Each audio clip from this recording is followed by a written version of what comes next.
दोस्तों, नितिन गडकरी का जन्म 27 मई 1957 को हुआ था।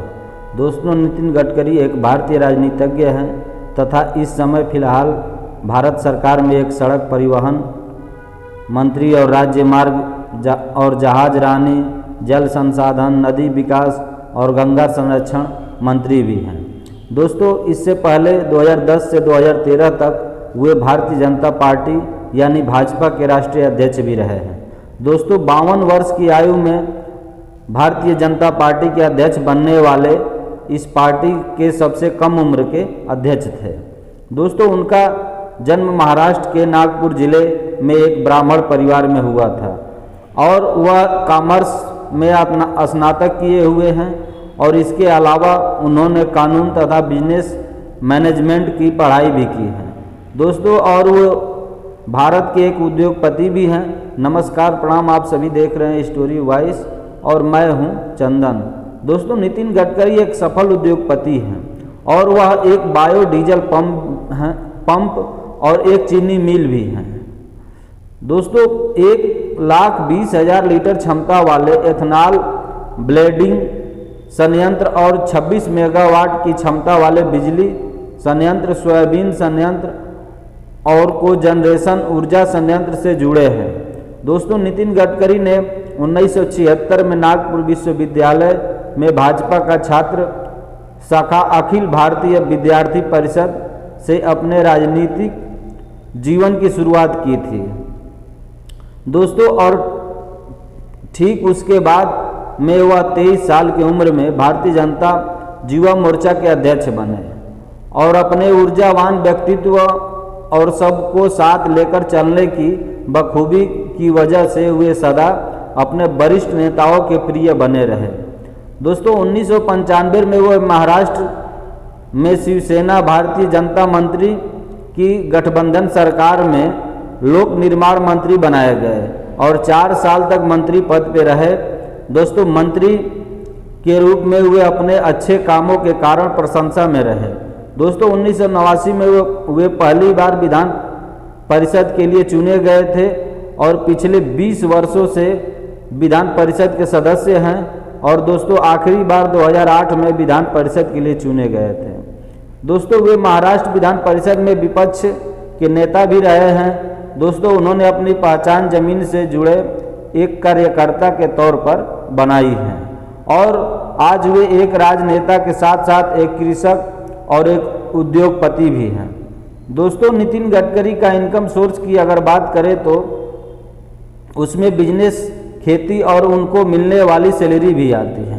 दोस्तों, नितिन गडकरी अपनी सैलरी के साथ साथ अन्य स्रोतों से मिलाकर कुल सालाना 12 करोड़ रुपए की कमाई होती है। दोस्तों, नितिन गडकरी खेती का बिजनेस करते हैं। इसके अलावा वह फिल्मों में भी अपना पैसा लगाते हैं जहां से उनको काफ़ी मुनाफा भी होता है। और दोस्तों, नितिन गडकरी ने अपने इंटरव्यू में एक बार बताया था कि उन्हें इस बिजनेस से 12 से 15 करोड़ तक का मुनाफा हो रहा है। दोस्तों, कैबिनेट मंत्री श्री नितिन गडकरी जिनके लिए राजनीतिक, सामाजिक, आर्थिक परिवर्तन का एक साधन है। दोस्तों, 57 साल के श्री नितिन गडकरी महाराष्ट्र के विदर्भ क्षेत्र के नागपुर से लोकसभा के लिए चुने गए हैं जो कांग्रेस का एक मजबूत गढ़ था।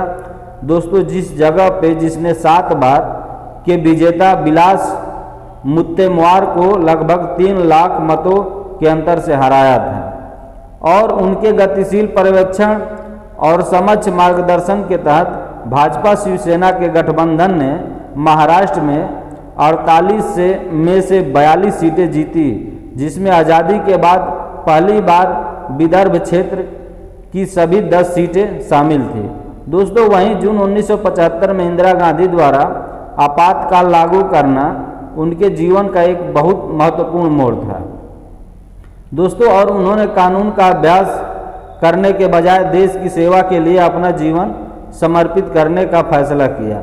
दोस्तों, एक बार फिर आपको बता दें कि नितिन गडकरी ने एमकॉम, LLB और diploma in business management DBM का अध्ययन भी किया है। दोस्तों, श्री नितिन गडकरी के पास एक मजबूत भारत के लिए एक दृष्टिकोण है और वह ईमानदारी से मानते हैं कि 21वीं सदी में कि अगर राजनीति प्रगति और विकास की राजनीति है, उनका ध्यान हमेशा उपलब्धियों पर रहा है। और दोस्तों, जिला संरक्षक मंत्री होने पर उन्होंने नागपुर को एक नया विकास भी दिया है। और दोस्तों, लोक निर्माण मंत्री के रूप में उनके कार्यकाल के दौरान मुंबई में फ्लाईओवर का निर्माण करने वाली ने उन्हें फ्लाईओवर मैन नाम दिया था, लेकिन प्राइड ऑफ प्लेस उनकी प्रमुख परियोजना मुंबई पुणे एक्सप्रेसवे को जाता है। दोस्तों, अगर आप सभी को हमारी वीडियो अच्छी लगी है तो हमारे चैनल को ज़रूर सब्सक्राइब कीजिएगा और बेल आइकन की घंटी भी बजा दीजिएगा ताकि हमारी वीडियो आपके पास तुरंत पहुंच जाए। और हाँ दोस्तों, माननीय नितिन गडकरी जी के बारे में आप सभी का क्या राय है, कमेंट करके ज़रूर बताइएगा, क्योंकि आप सभी का एक एक कमेंट हमारे लिए बहुत महत्वपूर्ण है। और दोस्तों, यह वीडियो अपने दोस्तों रिश्तेदारों में शेयर करना बिल्कुल मत भूलिएगा। नमस्कार, प्रणाम, जय हिंद।